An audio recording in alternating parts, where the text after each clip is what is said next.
Sorry, lads. I'm fucking up to me tonsils. Really then, tell us about it. No, Danny, you're okay. You're far away with the show there. We're live. Lads, welcome to tonight's show of Mauls, Balls and all, the breakdown. I'm due joined as well by our, I won't say dynamic duo anyway, but you know Bishop Len, you know Matt at this stage now. The regulars, my two comrades, I suppose. Matt, we have a live show coming up, the 6th of March. You want to tell us a bit about that quickly before we go into the games? Yeah, well, I suppose we've a live show coming up on the 6th of March, the pre Ireland v Wales game at home in Aviva Stadium in Crows Bar. We will be live there with Mike Ruddock and a mate of his, Kevin Mosley, who are both ex-Welsh players, and they'll be there with us on the night. Well, it's kind of evening. It's not really a night. It's evening just before the game. So, yeah, come along down, get onto Eventbrite, get your tickets. Now, there's a link as well on the Ruckus There is. page, and I think it's in the group as well. So if anyone's just clicking the link and that, will just bring you straight to the page. So 100%. which might be the easiest way of doing it anyway. Lads, I suppose we will kick stuff off anyway. Len, I'll come to you first. Oh, Danny. It just doesn't matter when I gather my thoughts because I've literally just put me fucking arse on the seat. So I'll come to you first anyway, Len. Oh, Fuck you! I've just appeared. I've just fucking descended here 2 seconds ago. I mean, there's something fucking point. Okay, you've had your something for your fight now. You've had plenty of time to sit back and relax. Matt, I'll come to you first. Yet, Daddy. Matt, I'll come to you. Go on. Matt, I'll come to you first anyway. We'll go to the under 20 games from No, don't let him away with it. Don't let him away with it. He was fucking late. He can go first.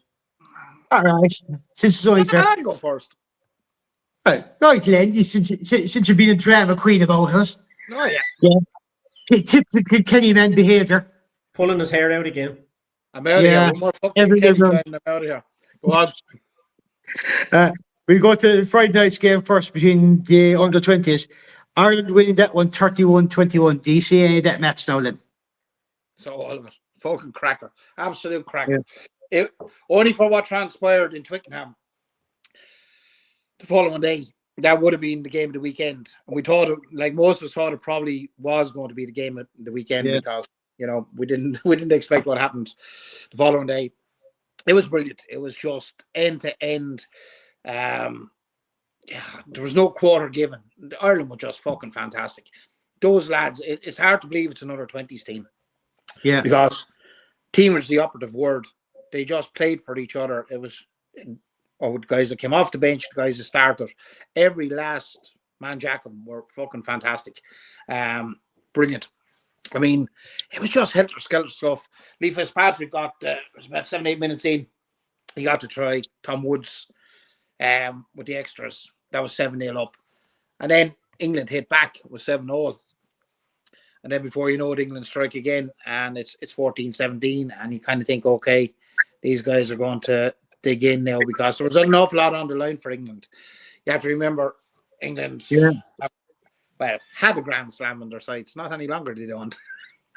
But yeah, look, the second half was I won't say it was all Ireland, but we had 3 unanswered tries. I mean, Josh Neal, Daniel Ryan, who else? Noah Byrne, and fair play to Tom Wood.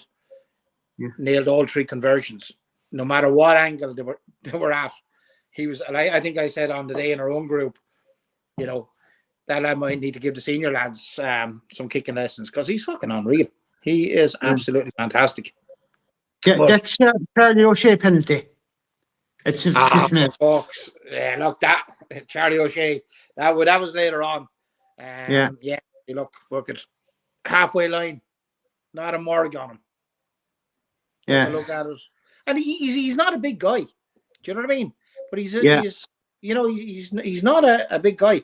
He's some fucking boot on him. Split the post, not a fucking bother. But look, apart from that, England came back.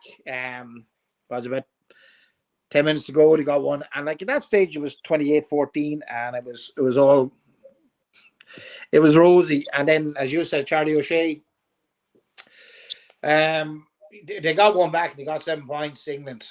But Charlie O'Shea put it out to another 10-point game. But the killer, the sickener, I suppose, for England was that try right at the death, 80 minutes or 81 minutes or whatever it was. And that would have given them, 2 bonus points. Timo was spotted the forward pass, and that was chalked off. So, no, we shouldn't gloat in all fairness. But they came away with fucking nothing at home in the wreck, and Ireland done the business. It was class. And I know I said before there's a high attrition rate in the under-20s. It's a small enough percentage that comes through into senior rugby. But Christ, there's some lads like you have that halfback pair with Barrett and Wood. You have fucking Rob Carney, O'Leary in the centres. They were excellent, and then you have that back line. Who was in the back line again? Maloney, a flyer, yeah. Fucking Byrne and Ryan, and fucking those 3 lads are fucking. They're electric with pace. All 3 of them, and our pack was very fucking. A bit business like, and even when we made a good few substitutions. I get to that in a few minutes, don't worry. Stein's comment, is it? Yeah. Yeah, I get to that in a few minutes, all right, don't worry. When Ned finishes up here, I'll come to the comments, don't worry. We see it, we get to you. I must get to have a look at these comments here, fucking, so they're not actually. I'll start throwing them up there now. Yeah, first here comes Sonia Crook, evening gents, what an amazing weekend. 3-3, still buzzing. James Grennan, even chaps, under 20s were epic and set the tone for the weekend. Gregor Galway, evening all, great weekend for underdogs beating the English. Luke Conway, evening all, what a weekend to be Irish. Of course, Niall Stein's comment here. Good evening, chaps. I haven't been here in a few weeks. Had severe issues. Changed my password to Bartwick, and Facebook told me my password was too weak. There's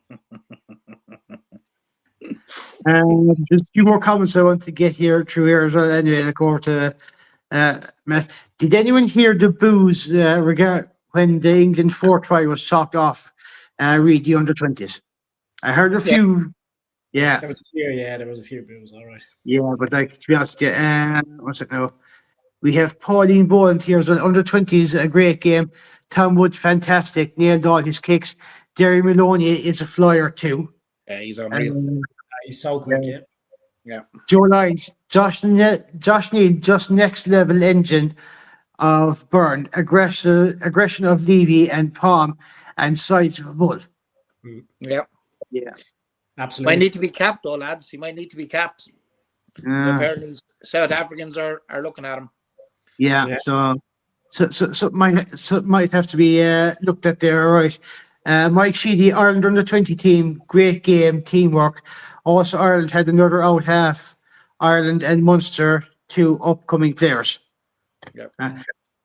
Matt, your thoughts on the under-20s game? Look, again, like watching the under-20s is just it's unbelievable because it's always end-to-end stuff, and the lads just go out and give it their absolute all every time, and it's just so entertaining to watch. As Len said, it was literally end-to-end stuff, and the lads were fucking brilliant. Tom Wood, I think he is an absolute star of a kicker, and he's nearly putting them over for fun.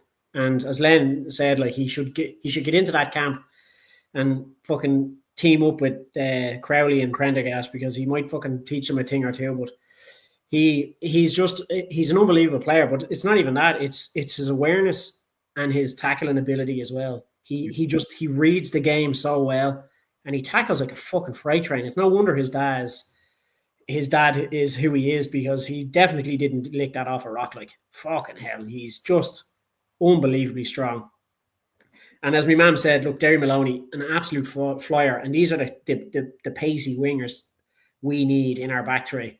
We need them really fast, pacey guys, because if you look at the likes of France with Biel Barry and Atasogbe, and even to the likes of the extent of Thomas Ramos, they're fucking quick. And then you go further afield, you look at South Africa, and they've got Kurtley Arendse, and them boys would leave you for dead, and we need guys like Tommy O'Brien, like Derry Maloney, these flyers to compete with these guys, because most of these are probably running 100 meters in probably under 10 seconds, sub 10 seconds. Like, do you know what I mean?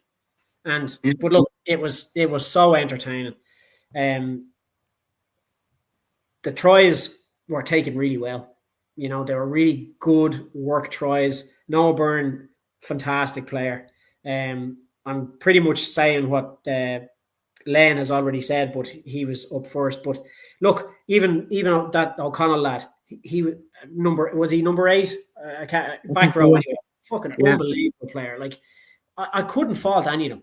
And the way they play for each other, and you'd swear they were playing for years together. They're so well trained, and they know where everybody is. It just looks like they've been training on that team for 10 years. That's what I was saying, Matt. It didn't look like an under-20s team. No. They were clicking so well, every element of it. It was unreal. Absolutely. Like, as you said, every element was going well, and it's an absolute joy to watch these guys, and it really is, because you're looking at them going, again, the future is bright for Ireland, even though people think we were probably in a bit of a slump in the last few games, and Ireland's in a rebuilding phase. But, well, I would have been on the same thought process myself until what transpired over the weekend. But look, it was a great start to kick off the weekend. We didn't know what was coming down the line, but it was certainly a massive positive going into Saturday. And of course, the Legends won as well. Yeah, I did. And do you know what the final score on that one was? Was it 42-35 or something like that? It was pretty higher. It was a big enough 52 score. or something. I can't remember. Yeah, I can't remember. Anyway. It was 40 something or 50 something to 30 something. Yeah. Now, lads, I suppose we'll move on to Bev the Van main. will probably pop on and tell us now. Huh? Bev Van will probably pop on and tell us now. Probably, yeah. There's someone there. Someone will probably tell us anyway. James Grant said Andrew Brown is some head coach. Yeah. Mm-hmm. Yes, you're right. But I know is it Cully Tucker's taking over, I think, once the Connacht season finishes up. Yeah. So, yeah. Matt, I'll come to you on this one first. Will yeah. Andrew still be there, or is Cully just taking over? I know Cully's taking over. But will Andrew Brown still be within the setup, no? Or is he gone? I'm not too sure about that now. He might be still himself as some sort of assistant coach or something yet. If I were there for you, I'd be making sure he stays on in some capacity by the looks of it. What's it now? Joe Lyons here, and we'll probably come to this one in a few minutes. Not putting a dampener on the weekend, but were the results down to playing England? And we always up our game because there is and was definitely an element of that. But could this be the bolt that we need at all levels? Yep. Yeah, look, there's a bit of truth in that. Do you know, we always want to do well. Like, we don't want to lose to the English. You ask any fan out there, whether they're Irish, whether they're Welsh, whether they're Scots, whether they're French, whether they're Italian, the only team they do not want to lose to is England. They don't mind losing to anybody else. So I think all teams give it that extra go at England. Yeah. Yeah, we saw it with Scotland last week. You know what I mean? It's just, as I said, fucking full Braveheart. You know what I mean? It's just, no, none of us want to lose. I think even more even the Welsh are not. I think the Scots and the Irish are more so than any of the rest of them. Yeah. When it comes to the English, we always put it up, step it up another 10% at least. Yeah. Or 50% in this case. Jesus, more, I'd say. I'll be honest with you about Finn Russell last week. He had his one good game of the year. To be honest with you. Hopefully. Now, Matt, we'll come to you in this one first, and we'll go straight on Saturday's game. Ireland 42, England 21. Go on. What was not to like about that?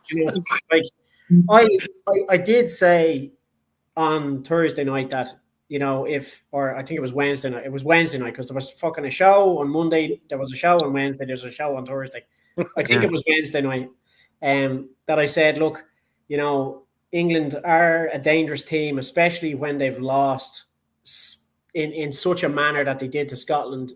I was expecting a reaction, and I thought if Ireland get things right, and meet them up front and are physical and get the likes of their set piece down, their scrum issues sorted, line out's been working pretty well. So if they can do all those things and attack with a bit of a flair and even with their kick chase, if they try and compete, things might go well for them and they might actually be in a position to challenge England. And I said, look, we'll be doing well to get to beat them, but it'll be maybe a 4 or 5 point victory. That's what I thought.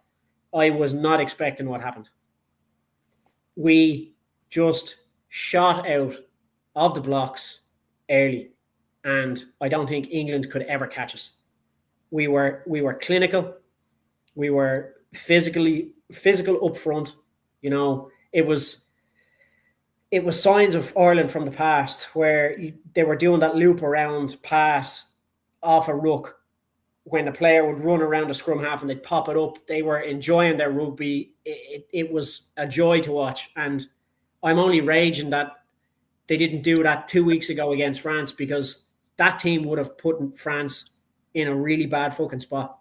And it would have been great to see that as well. But look, I'm fucking delighted with the lads. Gibson Park was out of he was out of this world and he was back to his best. If ever anybody gets a 10 out of 10 performance on a score sheet, that was a 10 out of 10 performance, because he was instrumental. Sorry, he said, I can't remember seeing England play that bad in a long time. Ford is a clock normally, tick-tock, and missing touch from the touchline twice, unheard of. Not to take away from Ireland's performance, that was Jameson Gibson Park's best game in any shirt. The tempo from start was on point. Yeah, and look, he's dead right, and it was you could see by Gibson Park that first try. Byrne had the penalty, and Byrne just gave this ball straight to him, and he had the wherewithal to go, these lads are not 10 feet back. They need to be on that line. If I run, I'm going to get to the fucking try line.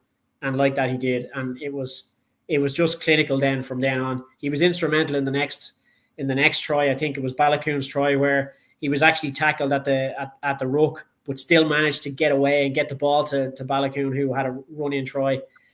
Yeah. Across the park, they were all fucking brilliant. And I've been wanting Crowley to start for a long, long time. And when he was named, I was like, I really hope that he has a good performance, that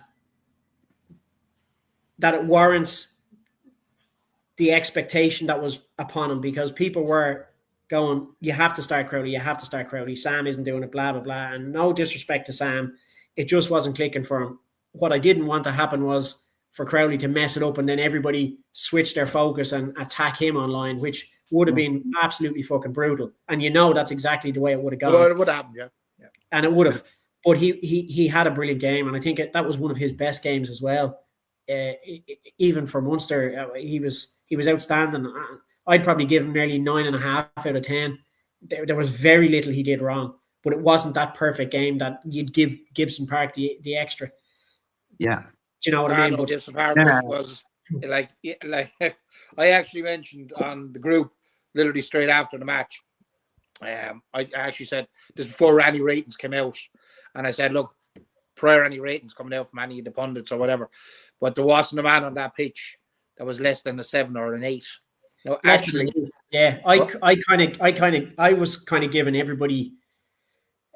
Okay, the only person that got the worst rating for me was Lowe, because he wasn't on that long. And it's the only when the ratings did come out, he was given 5s. Now I actually think that's very fucking harsh. I think that's actually bollocks, right? Yeah, he did knock on the ball, and that it was a try scored. That was start of the game.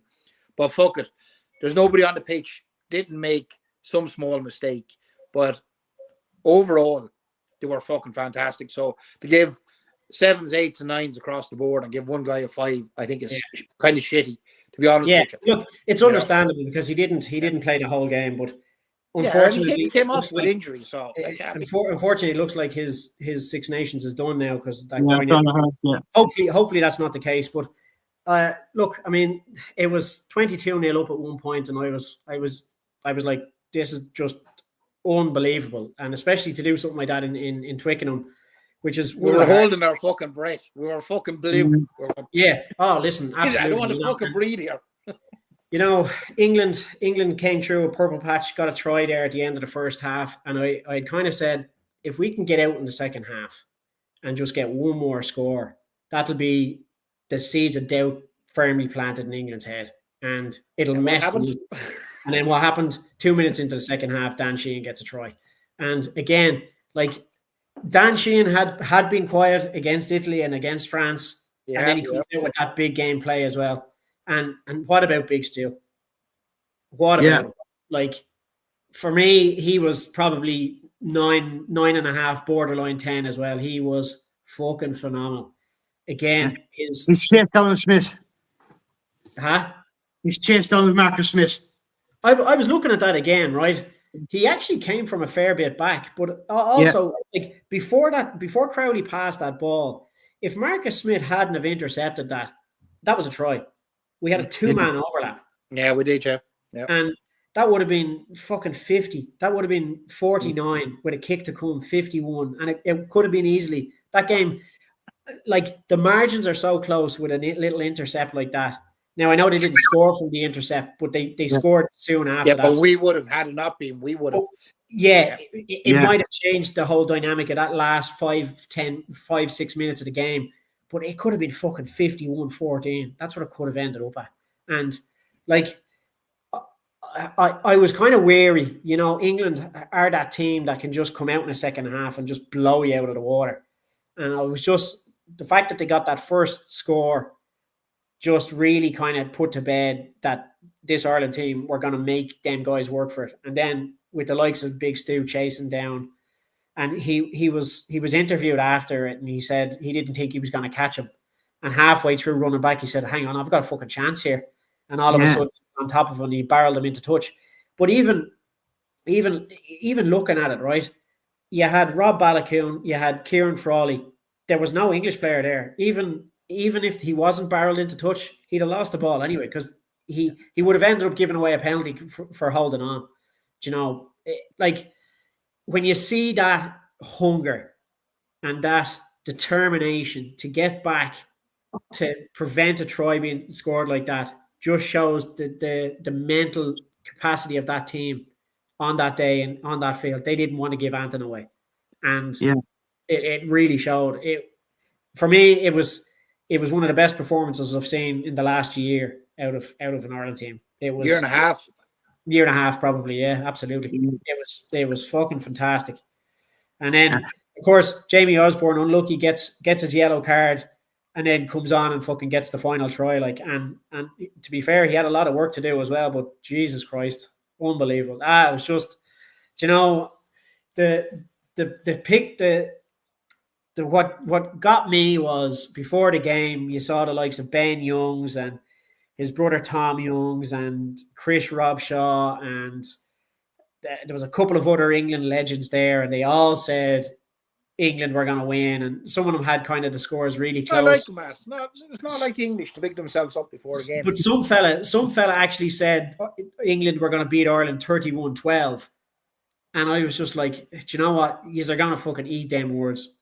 And then all of a sudden, what transpired? And then of course, fucking 60-minute mark, and half of fucking Twickenham starts leaving the fucking stadium, and that's just sums up the English at times. But look, their own one more point I'm gonna make, right? I fucking slated James Ryan last week on this show last week, and he made me eat my words as well, because he was fucking phenomenal in that game. And No, I'll jump. I doubt he was watching, but I'm going to put it down to me slating him that he played much better. That's James Ryan at the door there, Matt. Yeah, I'll say one point, Matt. No, here, listen. When you're wrong, you're wrong, and he proved me wrong. Look, So I'm fucking in delighted. fairness, what you said last week was on the money because it was based on the last two performances. It was you weren't lying, you weren't having to go. You were only stating fact. And in fairness, thanks, Len. No, but you were only stating fact. That check is in the post for you. I don't accept checks. No, Matt, I'll say one thing. I'll say one thing before I get to a few comments and after that. There's an awful lot of talk about England and France being the Grand Slam decider in the final round this week, right? Anymore, there's not. Yeah, no, that's that fine. Was the latest bit about it before this tournament started. That's fine. Going to be the last fucking day. But let me finish me fucking point, Danny. Well, thank you for interjecting, Leonard. Yeah, but look, you're already the host. Shut up. We're doing the talking here. Fuck you. I can mute you if I want. Prick. But it was, though. All the fucking talk, well, especially on the England side, it was the final game between France and England to decide it. Pick it up your arse, lads. It was reminiscent of that time a few years ago when England were coming to Dublin for the Grand Slam, and they had printed up their winning T-shirts and fucking all the slogans, and they done their ad, and then we fucking smacked them. No, but lads, what I was about to say was, it's fine. There will be an England versus France Grand Slam decider. You just have to wait for me for the women's Six Nations for that to happen. It won't be happening in the men's because no. They have the right weekend. They just got wrong competition. So, sorry about that. I'll get through a few comments here anyway. Niall Steins, absolutely. If they played like that against France, Dupont would have been defeated.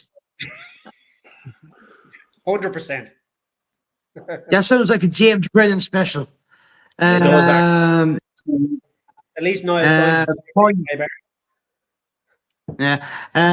Pauline Ball. See, the thing with Niall Steins, he has more good jokes than bad jokes. To be fair, James Brennan is more bad than good. Either someone else is running his account. Pauline Boland, it was an incredible game, although I thought McCluskey had a great game. To see him chasing down Marcus Smith was epic. The pace of him for a big bloke. Yeah, 100%. I'd say the smell in Marcus Smith's shorts after barreling down after you was. Yeah, I think you're brown undershorts. I'd say it was to his legs. Yeah. Byrne was so up for it. He was like, want to keep that 6 jersey.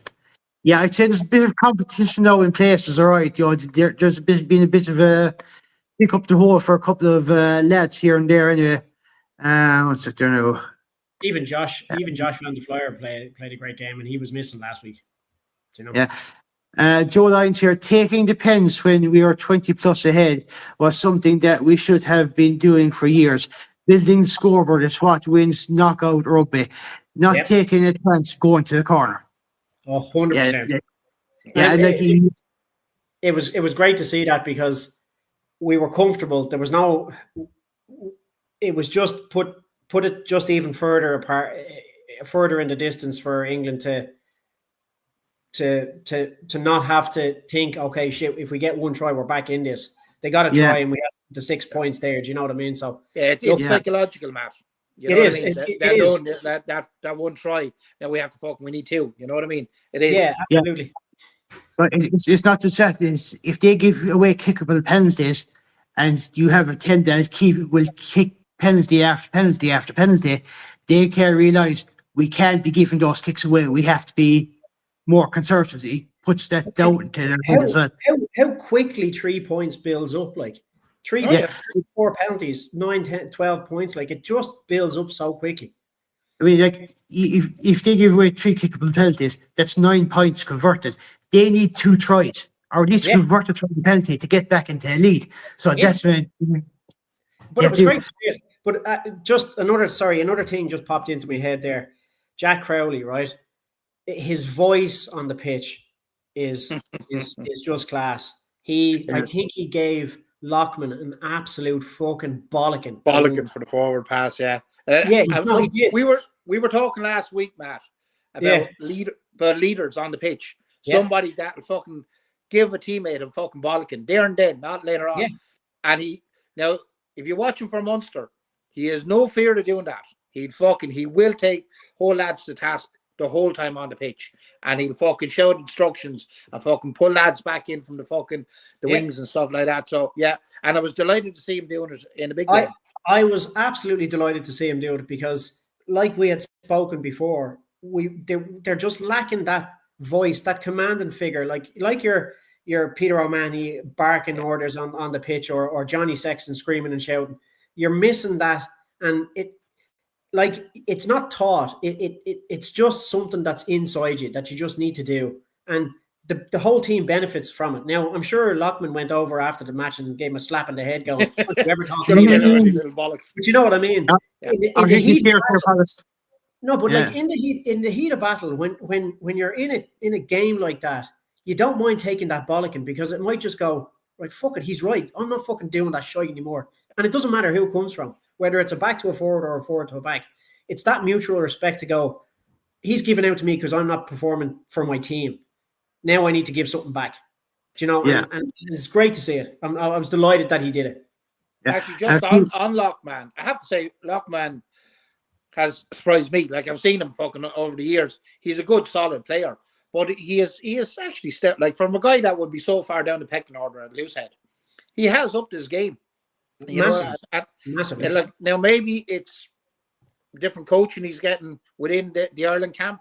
Maybe it might be standing to him, or whatever it is. You know what I mean? Great to see it. Great to see him hold his own. I think Lockman's seen enough. I think Lockman's seen enough now. Yeah, I think Lockman's seen an opportunity now to get his position in the Loosehead, and he's trying to get that opportunity now, and that's it. Exactly, and he didn't look out of place at all. Like he was fucking well up for it, you know. Yeah, a few more comments here as well. John Healy, as long as we can keep that attacking play going and not go back to square one against Wales, I think which is the problem. James Green here said, Maury had ran into the sitting room when I shouted, "Give those." Nothing, as Big Stu bundled Marcus Smith's into touch. You and the rest of the country, James. Yeah. You and the rest of the country is right. Well, Cena's unfortunately retired, but they have a better chance of beating John Cena at SummerSlam. So, if you know, you know. Let's see. Martin Noonan. See, depends on where you can see him or not. Matt, I agreed with you about Ryan, and I was massively impressed with him. He is growing into that enforcer role while getting pinged. And that's what I was essentially getting at last week. Like he at times he just loses his head, and whether he doesn't do it intentionally. Like, no player goes out to intentionally give away penalties, you know. And I just think he needs to be that kind of Backy's Bota character where, like, you want to be being that enforcer but not giving away the penalties. Now, look, he didn't is what you're saying. Yeah, exactly. Be a bit clever. Exactly. But as Mark said, I was really impressed, and that's why I said what I said. Yeah. Ned, I'll come to your thoughts on the Ireland England game from Saturday. Yeah. Well, we said last week that we needed to put 50 points in England, and we only managed 42, so it's kind of another bang average fucking performance, to be honest with you. It was combined we did. Seniors and the under 20s, though, we did manage to get more than 50 points. Look, fucking Asher, look, we'll give him 10 out of 10 for effort. Look, very inconsiderate. Like, poor Mario Toja there on his 100 cap, and we just fucking absolutely creamed him at fucking Twickenham. Yeah. Fucking just. That just topped it off, didn't it? It was the fucking icing on the cake.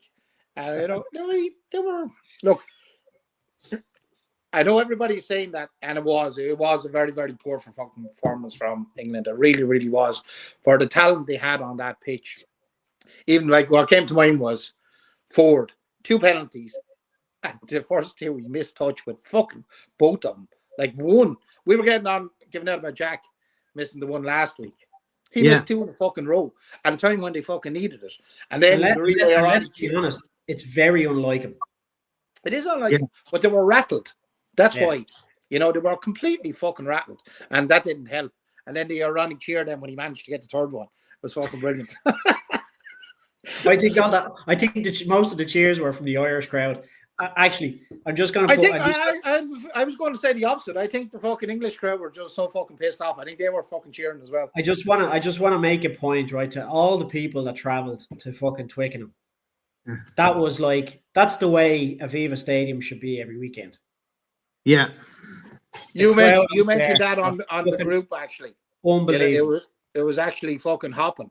And it was hopping, and you never get that anymore at Aviva Stadium, which is so disappointing. Yeah.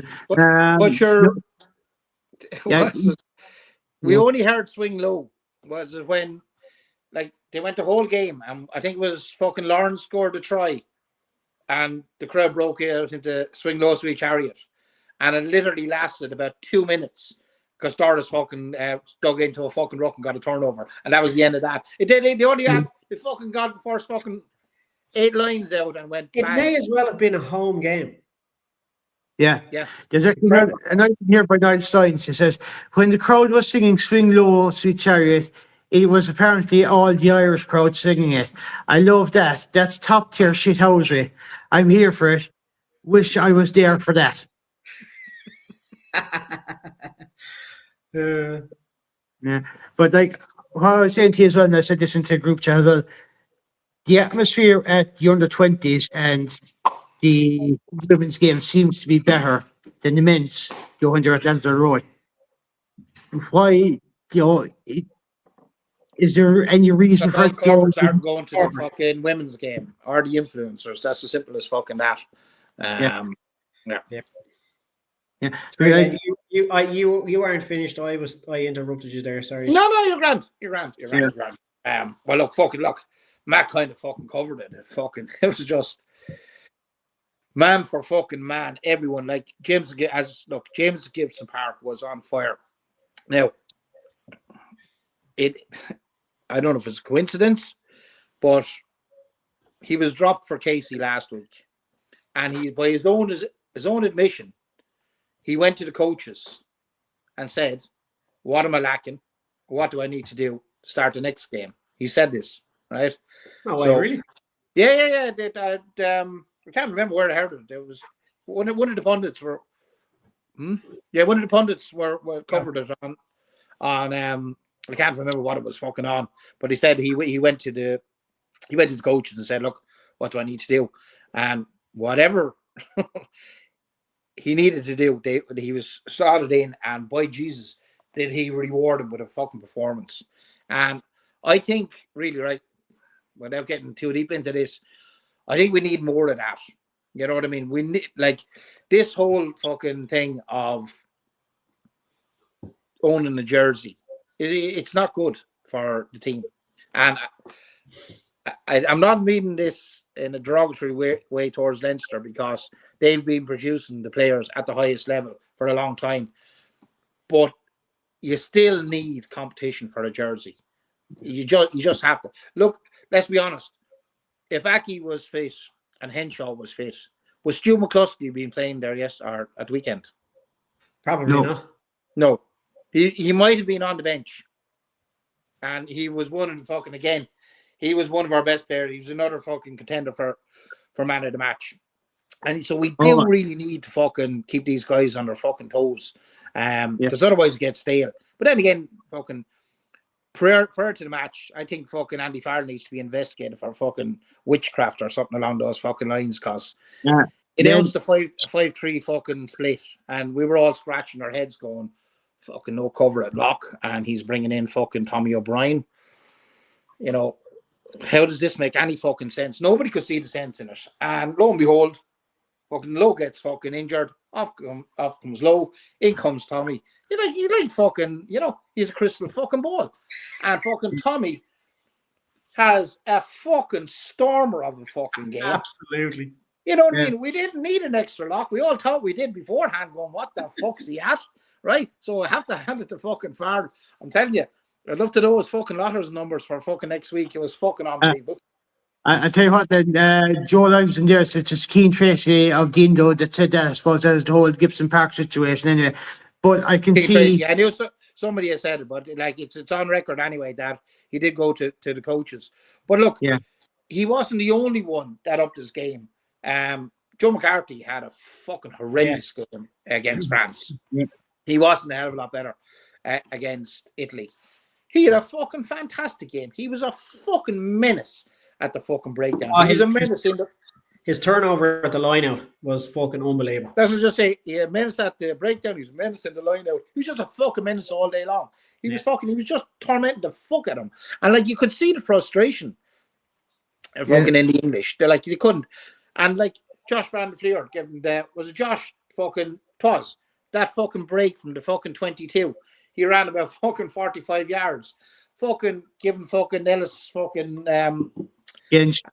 Genge and fucking Jamie George a fucking an aerobic workout. They were fucking two boys they were fit for fucking nothing for another fucking 10 minutes after fucking that.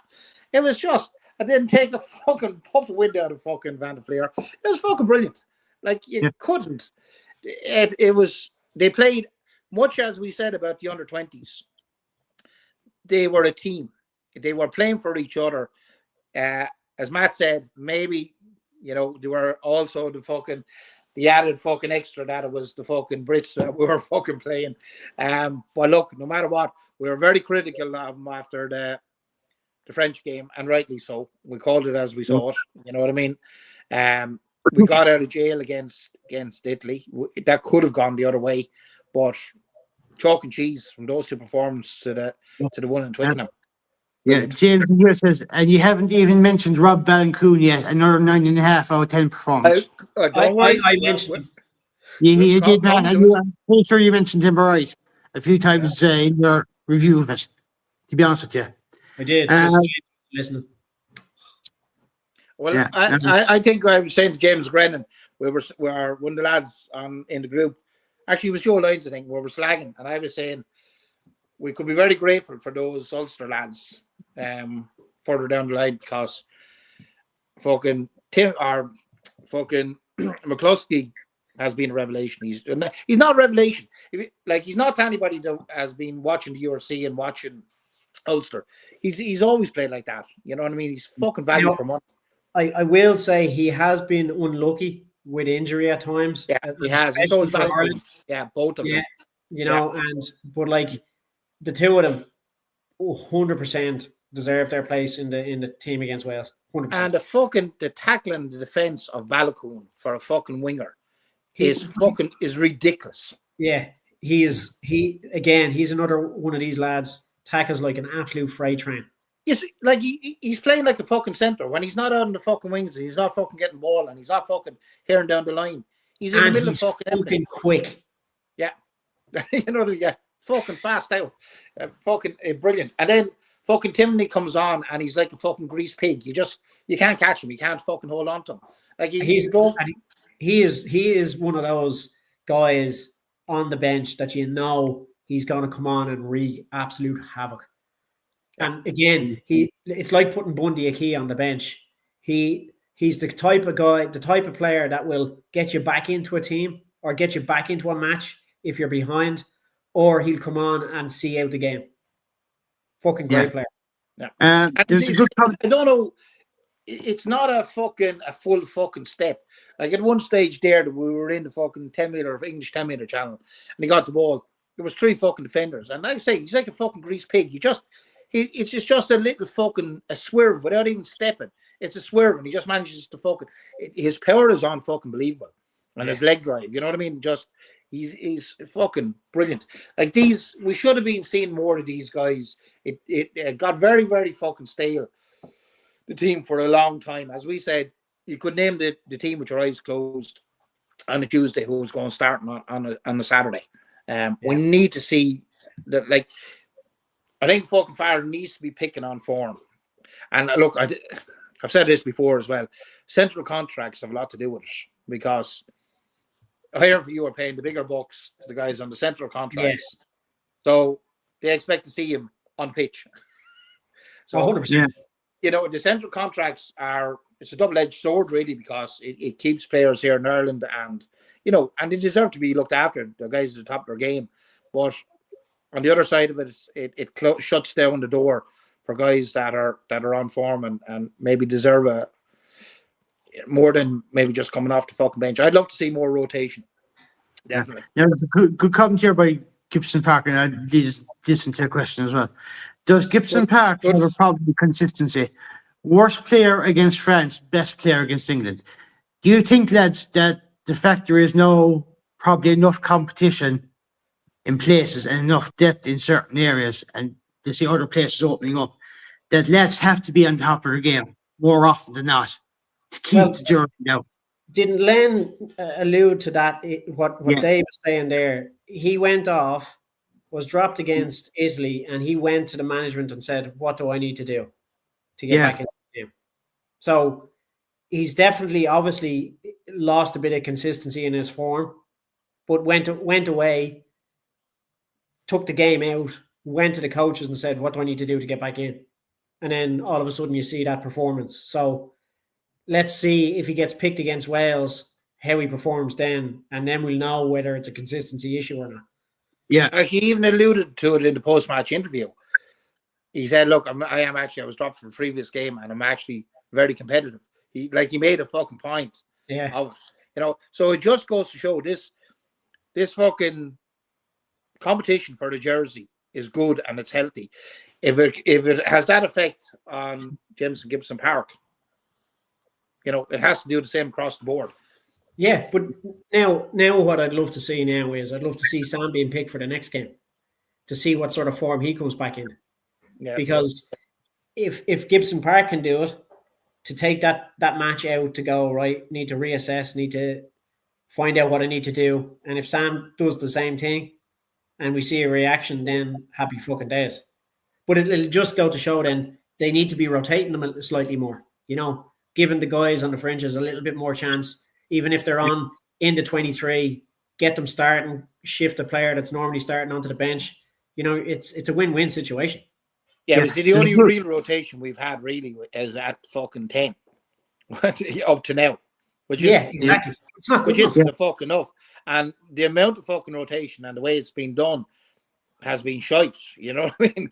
And instead of fucking spurring guys on, it's not boated their fucking confidence. Yeah. So, and I think the selection last week, or for last weekend, I think Andy Farr may have kind of listened to what was going on in the media, and some of it kind of fucking sunk in, to be quite honest with you. But sure, he doesn't pick the team. The other few do. Yeah, sure. There's actually a good comment here by United quickly. He said, some first picks are back. Let's see who he picks against Wales to determine if it's form over reputation. That's brilliant. Nigel, that's fucking fantastic. And I actually can't wait to see what happens now and who gets picked. Because that'll tell its story in its own right. Yeah, in fairness, it's not just Andy Farrell, because Joe Schmidt was very much the same. You know what I mean? Joe just went with the tried and tested. Look, there's a lot to be said for fucking loyalty to a player, but when a guy's form, you have to have someone breathing down his neck saying, "I'm looking for the jersey." You do. Yeah. Look, competition is healthy, and if you've got nobody looking to take their shirt off your back, you get complacent and you just think you're invincible and you're going to just get picked all the time. You want that person on your shoulder or on both shoulders going, if you don't fucking perform well, I'm taking that jersey off you. Yeah, and that's the way it is. Yeah, it's just like, if you're missing for a while, or if you have a bad patch, if you're away for some reason, I'm taking that jersey. Come get it back off me if you want it. Absolutely. Yeah.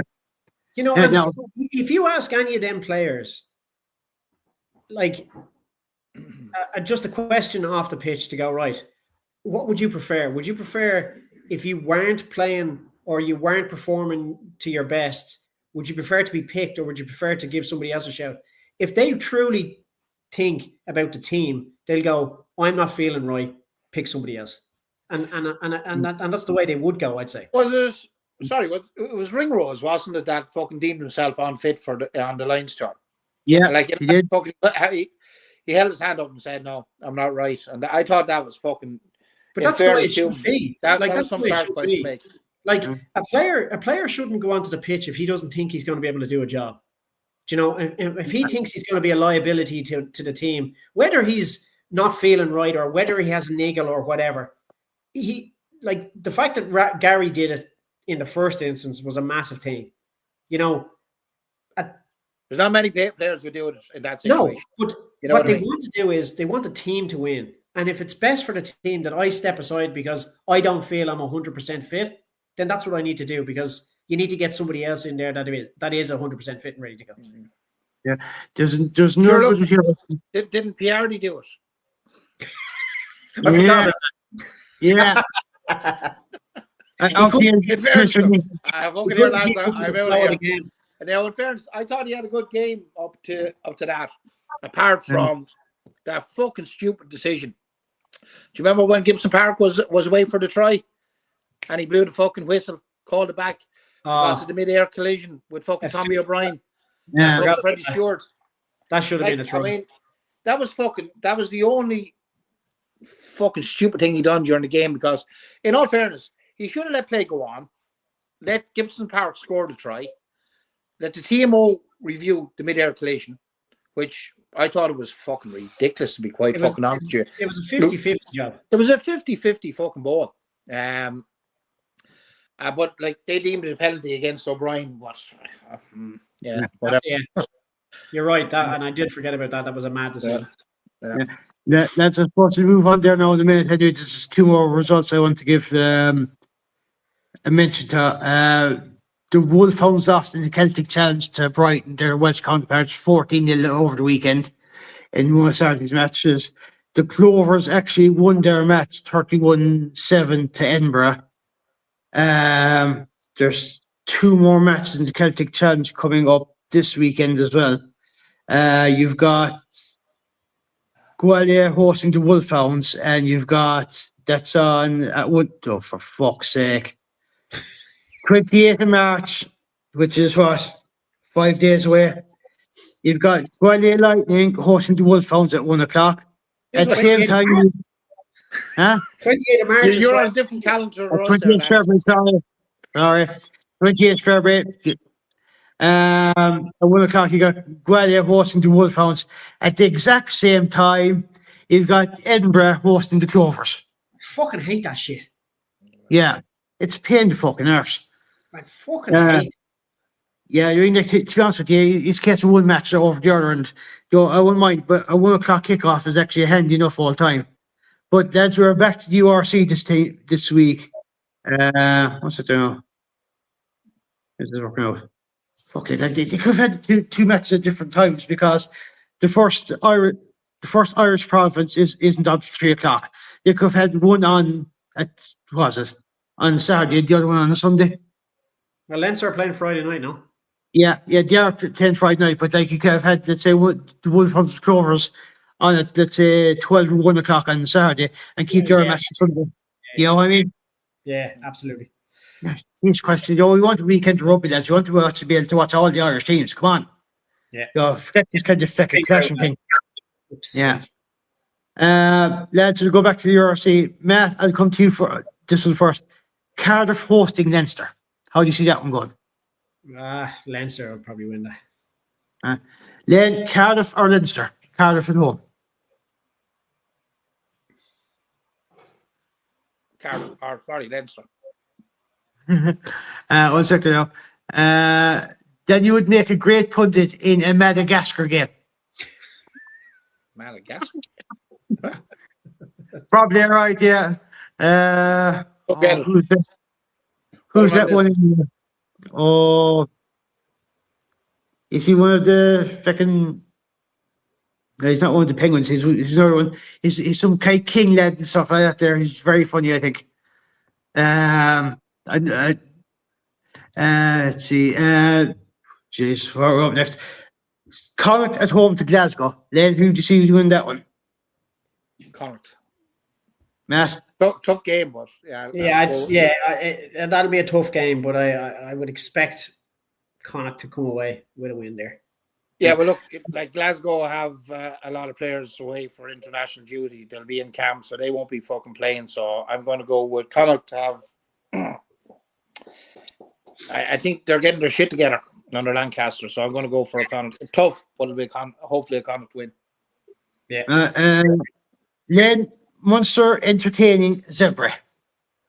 Yeah, Munster. Matt. Yeah, Munster at home. That'll be a tough game for Zebra, I think. Now, in saying that, our A team didn't exactly perform against Ulster. We were nilled. I don't think that'll happen again. Oh, that's Peterborough. I'd be surprised if Leinster win. Leinster are definitely winning now. Yeah, is that a prediction? No, Peter. Matt, does that count as a prediction? No. Yeah, 100%. Screenshot that there, Danny, will you? Yeah. Don't worry. It'll be on the post there anyway. So that means if you're a betting man, go out and stick your house on Leinster because they're going to win. Yeah, I'll leave that up there. That counts as a Peterborough prediction. So if anyone wants to screen that, shot that, and then when Leinster come back and win Friday night, just show that to Peter, please, and thanks. Just send it to him, or just kind of screen record this whole thing. Last game of the weekend, we have Ospreys entertaining Ulster. Matt, how do you see that one going? Ulster are on a good run of form now at the moment, so I would say Ulster will beat Ospreys, even though they're playing away.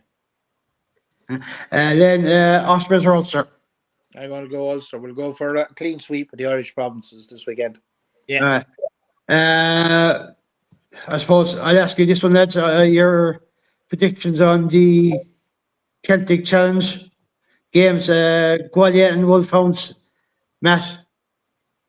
Wolfhounds. Len? Likewise, go to Wolfhounds. Edinburgh and Clovers? Clovers. We're all sitting here in green here tonight, Danny, so we'll just have to go with the Irish teams regardless. No, just quickly, I've been on the show, Gregor. Lads, it's the Madagascar team names. Have a look sometime.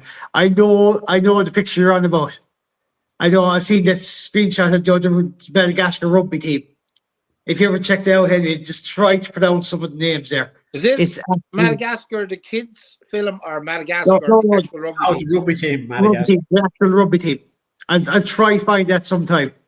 Okay. Sometimes let's pronounce some of those names. We'll have a look at it online later on. Yeah, let's just say you'd want to be good at pronunciation and breaking down some of the names. That's me, folks. Good luck. Likewise. And to be honest with you, I have trouble saying the likes of O'Sullivan and Sheedy and Bolton. Never mind anything else. Gloucester. Fuck off. The first name I see for the Madagascar team is not so bad. Jackie Bayard. That's easy. Okay. The rest, I am not even going to bother pronounce it. Go on, give us the second one. Come on. The second one is Bienvenue Manaja Rousseau. I know. What position does he play? He's centre. He's nice. Bienvenue. Oh, God. Can you see that? No, hold on. No, fuck's sake, Matt. Hold on. It disappeared. Don't worry about it. All I can say is thanks be the fuck we're not covering that fucking league. Oh, gee. Yeah, I have to check out. It's a different, Good luck. It's a different squad name anyway. But I'll see if I can find it. I sent it into the group anyway. Lads, I suppose we'll wrap it up for tonight anyway. Matt, don't leave early this week. We know you left early last week because you had to put a Burke and go. We know. I didn't think I left early, but sorry. You did. Yeah. You did. We were on for the kids off the pool. You just get the party underneath your desk next time, Matt, for the fuck's sake, if you have to go. Lads, they are up already, it is. Yeah, practically. Oh, Jesus Christ. I know. See, if you weren't late coming in now, Len. Look, I'm here on time, technically, right? But just about by the last little river you're here, somewhere. Lads, Matt, Len, until next week, take care. Don't forget, Crows. Give us the date there, Matt. 6th of March, Crows, Mauls, Balls and all, with Mike Ruddock and Kevin Mosley. And not only that, A lot of people don't know that Mike is actually an accomplished musician. He has his own band, and he's going to be doing a few numbers after the show, after the interview, and a bit of crack. So He is, yeah. if you're about, get in. Should be a bit It'll of crack. It'll be a good night for the I'll weekend. put the link on Spotify anyway. Perfect. Oh yeah, that's I have the names. I have the name of the squad that Nigel quickly was on about. I'll share it into the group Throw chat out if one you. or two there, Danny. You're good at the old pronunciations. Now hope that's Niall Signs wondering where is Crows? It's a few minutes walk from Lansdowne Road, isn't it? Ballsbridge. Yeah, so a few minutes D4, from don't you know? D4. What else would it fucking be? It's goodbye, lads. Take the game. That's why myself and Danny won't be anywhere next to near us. Yeah, we wouldn't get past fucking border control up there, Danny. So we wouldn't. Being culchies. Yeah. Wouldn't let you in anyway. No, it'll be a good night. Yeah. I tell you, if I'm anywhere in the vicinity, I will be fucking dropping in. Lads, You have been warned. Take care, lads.